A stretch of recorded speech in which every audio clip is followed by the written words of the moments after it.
सबसे बड़ा जो अपडेट आ रहा है उत्तराखंड के सीएम पुष्कर धामी के दिल्ली दौरे को लेकर आ रहा है। आज रात 9 बजे दिल्ली आएंगे सीएम पुष्कर सिंह धामी।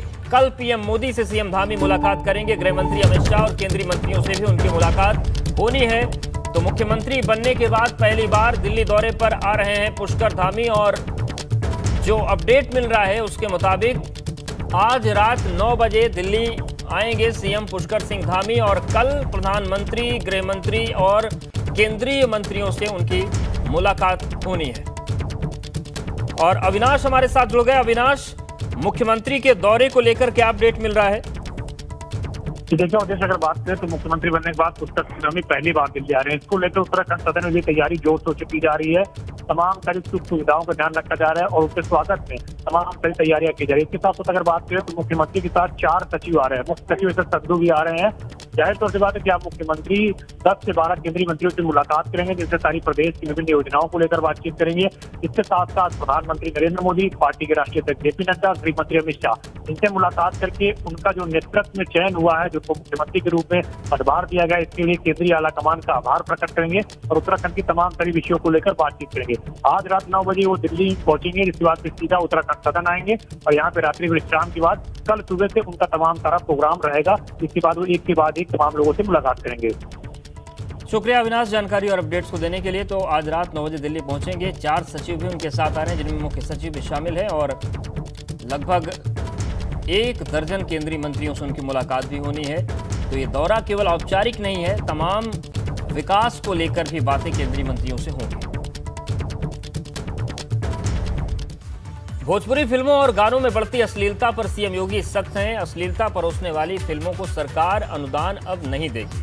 फिल्म विकास परिषद के अध्यक्ष राजू श्रीवास्तव के प्रस्ताव पर फैसला हो गया है।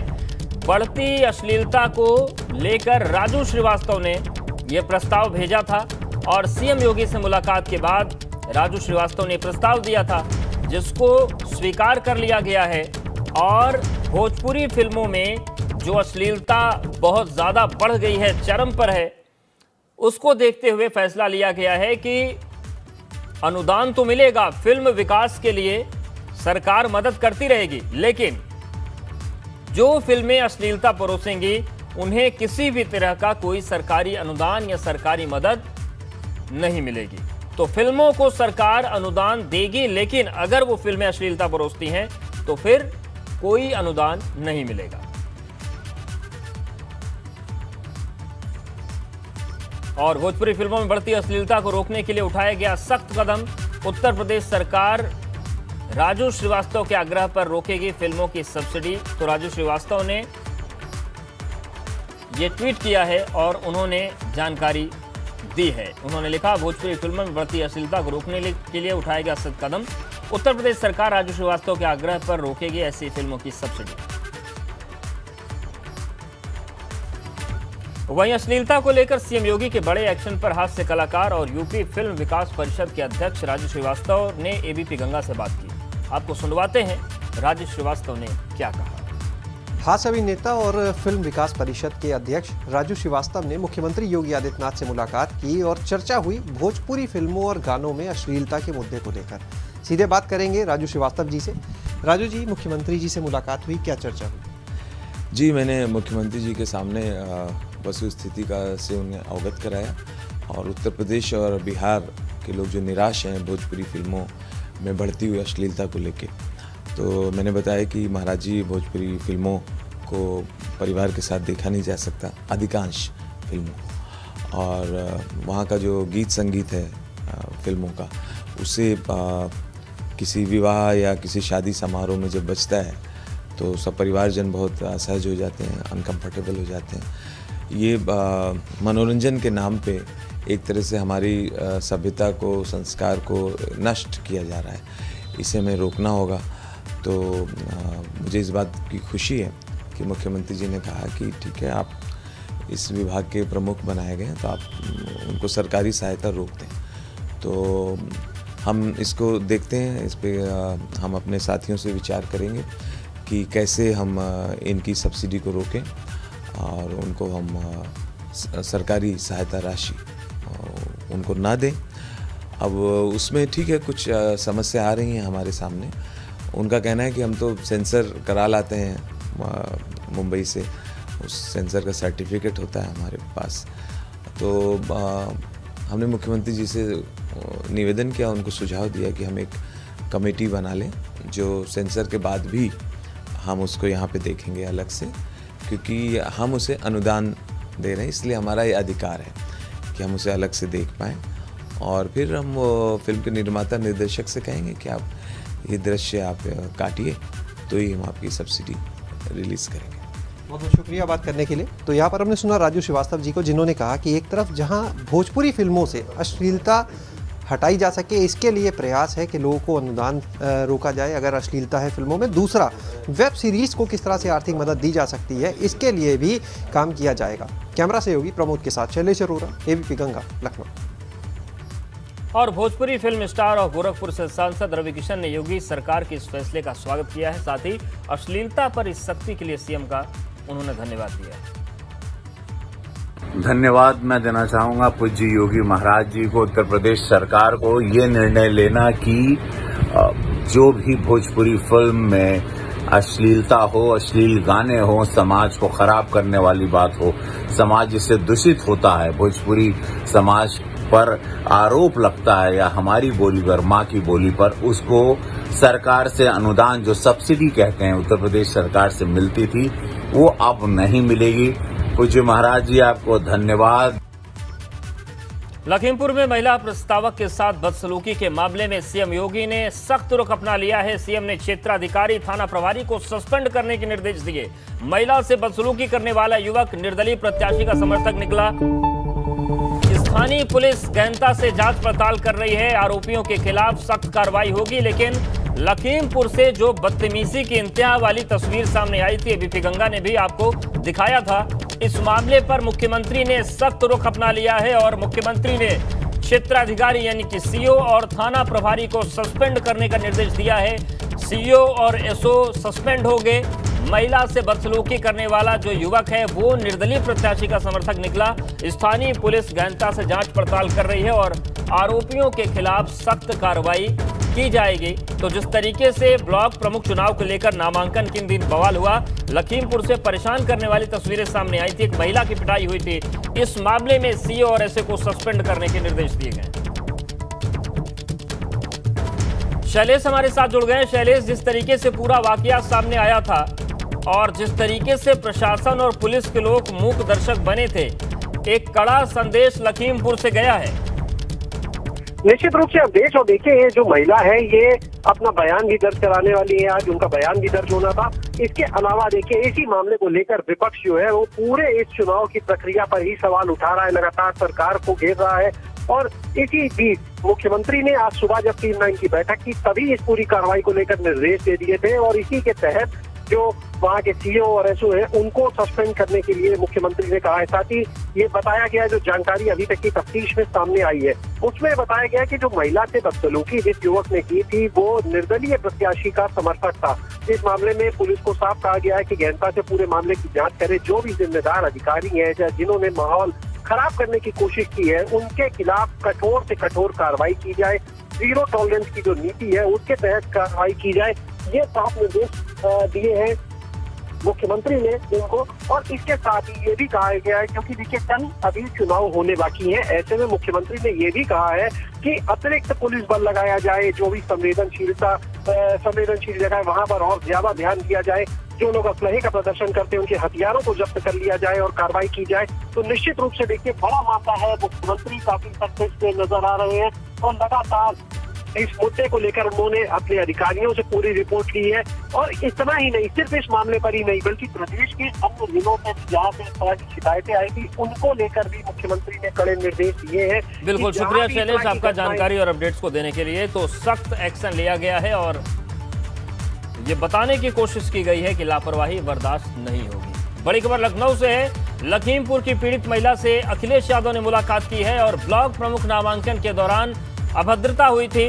पार्टी मुख्यालय पर अखिलेश यादव ने पीड़ित महिला से मुलाकात की है। प्रत्याशी और उसकी प्रस्तावक महिला से मुलाकात की है। तो इस मामले पर राजनीति बढ़ गई है, गर्मा गई है। एक तरफ जहां इस मामले में क्षेत्राधिकारी और थाना प्रभारी को सस्पेंड करने के निर्देश है। वहीं उस पीड़ित महिला से अखिलेश यादव ने मुलाकात की है और लगातार समाजवादी पार्टी हमलावर है हंगामे को लेकर। और बड़ी खबर लखनऊ से है। 11 जुलाई से सपा प्रदेशव्यापी प्रदर्शन करेगी। पंचायत चुनाव में गड़बड़ी के विरोध में प्रदर्शन होगा। सभी ब्लॉक मुख्यालयों पर पार्टी प्रदर्शन करेगी। विरोध प्रदर्शन के दौरान राज्यपाल के नाम ज्ञापन सौंपा जाएगा। तो 11 जुलाई को सपा प्रदेशव्यापी प्रदर्शन करने जा रही है। सभी ब्लॉक मुख्यालय पर प्रदर्शन होगा। पंचायत चुनाव में हुई गड़बड़ी के विरोध में प्रदर्शन होंगे और सभी ब्लॉक मुख्यालयों पर यह प्रदर्शन होगा। पार्टी हर जगह आंदोलन बढ़ाएगी और राज्यपाल के नाम ज्ञापन सौंपा जाएगा।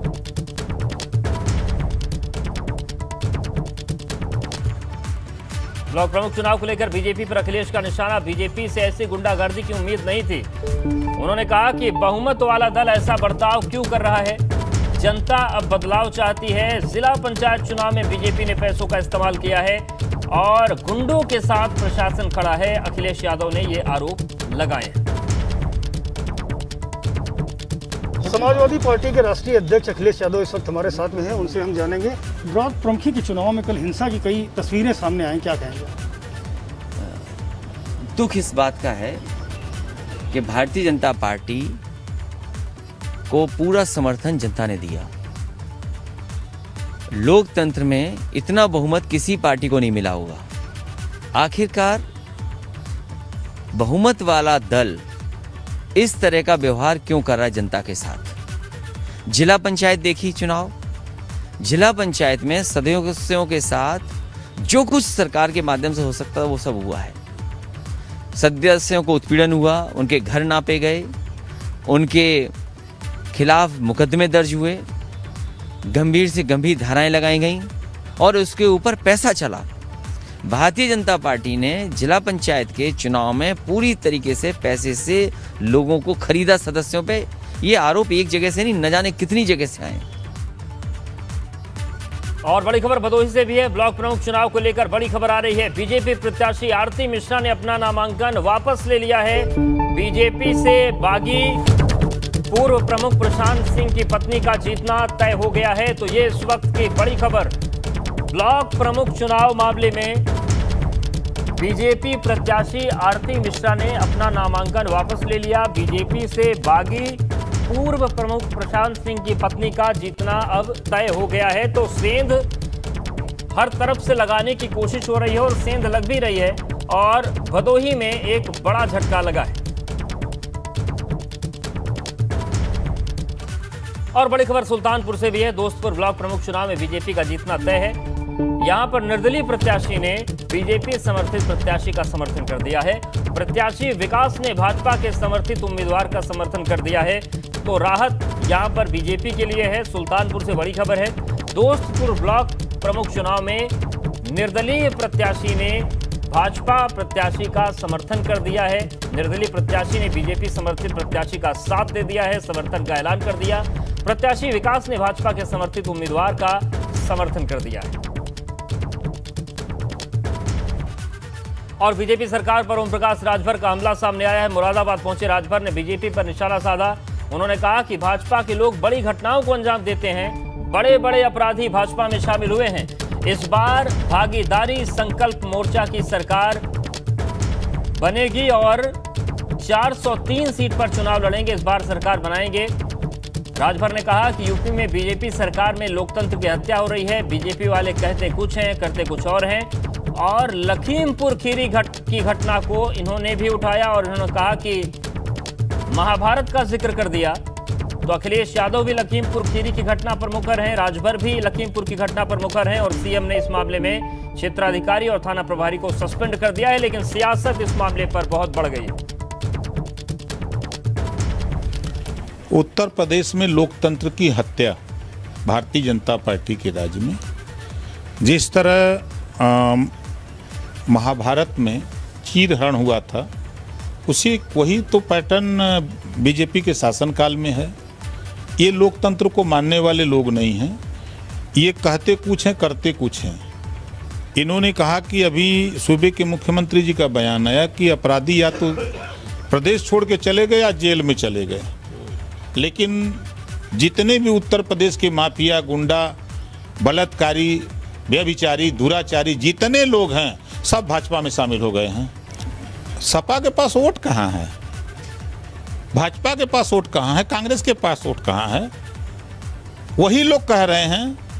उनके बयान हमने आप लोगों के चैनल पे भी देखा, अखबारों में पढ़ा कि अखिलेश जी कहते हैं हम बड़ी पार्टियों से नहीं करेंगे, कांग्रेस कहती है हम बड़ी पार्टी से नहीं करेंगे, भाजपा कर रही है हम बड़ी पार्टी से नहीं करेंगे। सारे लोग छोटी छोटी पार्टियों के ही पीछे पड़े हैं। मतलब छोटी पार्टियों के पास ही वोट है, बड़ी पार्टियों के पास तो है नहीं। आज जो हमारा मोर्चा है, हमारे मोर्चे के पास 43% अति पिछड़ा वोट है और 22% मुसलमान, ये 65% हो जाता है। 100 में 65 हमारा है, 35 में भी बंटवारा है। अपनी नाकामी छुपाने के लिए जो उनकी कमी थी उजागर हो गई। मंत्रिमंडल के विस्तार से ये साबित हो गया कि देश में शिक्षा के सवाल पे सरकार फेल, देश में स्वास्थ्य के सवाल पे सरकार फेल, देश में बेरोजगारी दूर करने के सवाल पे सरकार फेल, देश में महंगाई दूर करने के सवाल पे सरकार फेल हो गई। तो ये डब्बा बदल रही है। इंजन बदलो, हिम्मत है तो। ये डब्बा बदलने से ठीक नहीं होगा जब तक इंजन नहीं बदलेगा। मुरादाबाद में कैबिनेट मंत्री भूपेंद्र से मिले ओपी राजभर। पंचायती राज मंत्री भूपेंद्र सिंह से ओम प्रकाश राजभर ने मुलाकात की और लगभग आधा घंटे दोनों नेताओं के बीच बातचीत हुई। मुरादाबाद के सर्किट हाउस में दोनों की मुलाकात हुई। मंत्री भूपेंद्र सिंह से राजभर की मुलाकात से सियासी हलचल तेज हो गई है। आखिर दोनों की मुलाकात के मायने क्या हैं? क्योंकि जिस तरह से राजभर बीजेपी पर हमलावर हैं, ऐसे में पंचायती राज मंत्री का उनसे मिलना आखिर क्या कहता है? ये क्या सियासी इशारे हैं?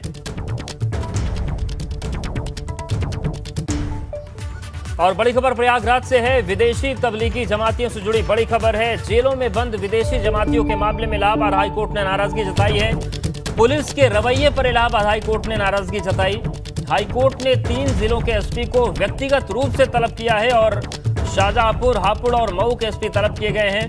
तीनों जिलों के एसपी को 15 जुलाई को कोर्ट में मौजूद रहने को कहा गया है। पुलिस कप्तानों को यह बताना होगा कि जमातियों के मामले में कोर्ट में अब तक चार्जशीट और केस डायरी क्यों पेश नहीं की गई।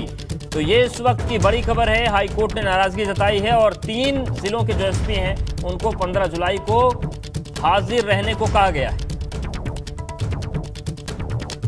सरकार का रवैया इस बार बहुत ही ढीला ढाला है होने की वजह से इतने दिनों से पड़े हुए हैं। तो हाईकोर्ट ने SP Mau, SP Shahjahanpur, SP Hapur को व्यक्तिगत रूप से 15 जुलाई 2021 को उच्च न्यायालय में उपस्थित होने का आदेश दिया है और निर्देशित किया है कि अतिशीघ्र इन जिलों की जो चार्जशीट है उसकी सर्टिफाइड कॉपी और टाइप कॉपी उनके अधिवक्ता को रिसीव करा दें, ताकि जो 15 जुलाई की तारीख है उस दिन इसकी हियरिंग हो जाए। क्योंकि ये फॉरेनर्स हैं और इसमें जो धाराएं भी लगी हुई हैं वैसी धाराएं नहीं हैं, क्योंकि जब एपिडेमिक एक्ट के लिए नोटिफिकेशन है, नोटिफिकेशन नहीं हुआ। सबसे बड़ी बात यह है कि मऊ में 307 लगाया है आईपीसी की। और बात सुल्तानपुर की, जहां पर सड़क हादसे में 2 लोगों की मौत हो गई। दरअसल नेपाल से तेलंगाना जा रही टूरिस्ट बस को ट्रक ने पीछे से टक्कर मार दी। इस हादसे में 2 युवकों की मौत हो गई और कई लोग घायल हो गए। तो नेपाल से टूरिस्ट बस आ रही थी, तेलंगाना जा रही थी। बीकापुर कोतवाली क्षेत्र में हादसा हुआ है, जहां पर ट्रक ने बस को टक्कर मार दी और इसमें 2 लोगों की मौत हो गई। और अब बात हापुड़ की, जहां पर पुलिस ने 8 दिन पहले हुए युवक की हत्या का खुलासा कर दिया है। पुलिस ने 2 आरोपियों को गिरफ्तार किया है, जिनके कब्जे और निशानदेही पर पुलिस ने आला कत्ल, दारंती और घटना में इस्तेमाल मोटरसाइकिल बरामद की है। बताया जा रहा है कि आरोपियों ने एक शख्स को फंसाने के लिए यह हरकत की थी और पुलिस ने इस हत्या का खुलासा कर दिया है। और बात करते हैं कांवड़ यात्रा पर आने की सोच रहे शिव भक्तों के लिए अच्छी खबर है। उत्तराखंड सरकार कांवड़ यात्रा को शुरू करवाने पर विचार कर रही है। इसे लेकर सीएम पुष्कर धामी ने कल अधिकारियों के साथ मीटिंग की, जिसमें इस बात पर चर्चा हुई कि कांवड़ यात्रा को कोरोना के गाइडलाइंस के तहत किस तरह से संचालित किया जा सकता है। दरअसल कांवड़ यात्रा को लेकर सीएम पुष्कर सिंह धामी की यूपी के सीएम योगी से बातचीत हुई थी। योगी आदित्यनाथ ने भी अधिकारियों को कांवड़ यात्रा शुरू करने के लिए निर्देश दिए थे और उत्तराखंड से बातचीत के लिए कहा था, जिसके बाद सीएम धामी और सीएम योगी की बातचीत हुई। हालांकि इससे पहले उत्तराखंड सरकार ने कांवड़ यात्रा को रद्द करने का शासनादेश जारी किया था।